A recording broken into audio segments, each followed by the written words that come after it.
Hello all, welcome back to my YouTube channel Amulya Chennaboina. So ఈరోజు అయితే నేను 12C టెక్నిక్లోని క్రిటికల్ గురించి చెప్పబోతున్నాను.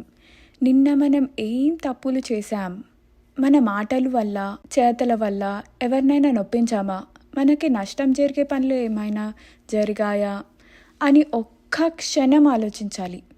రోజుకొకసారి మనం మనల్ని విమర్శించుకోవడం, పరిశీలించుకోవడం ఈ విభాగంలోకి వస్తుంది.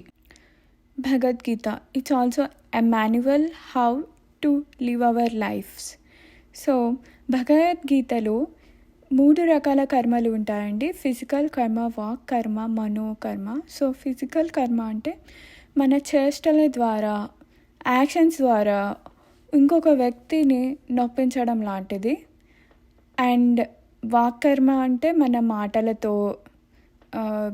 అవమానించడం కానీ అటువంటివి, ఒక వ్యక్తిని అవమానించడం, వాళ్ళ మనసుని నొప్పించడం, అది కూడా కర్మ కిందకి వస్తుంది.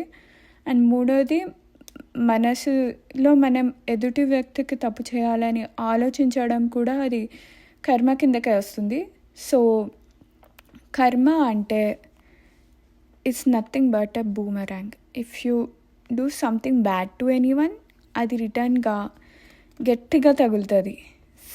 So be careful, never ever try to hurt anyone. అది మీరు మంచి పనిలో చేశారనుకోండి, అది మీకు మీ తరాలకి పాస్ అవుతుంది. సో మీ మనసుని ఎప్పుడూ ప్రశాంతంగా, శుభ్రంగా ఉంచుకోండి. దానివల్ల ఎటువంటి నష్టం లేదు.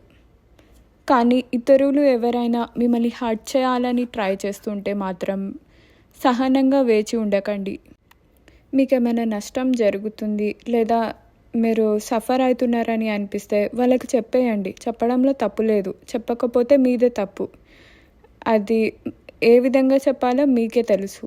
మీరు ఆలోచించుకొని వాళ్ళకి ఎమ్మట చెప్పేయాలి, ఎక్కడిదక్కడ అయిపోవాలి, అంతే. థ్యాంక్స్ ఫర్ వాచింగ్ అండి.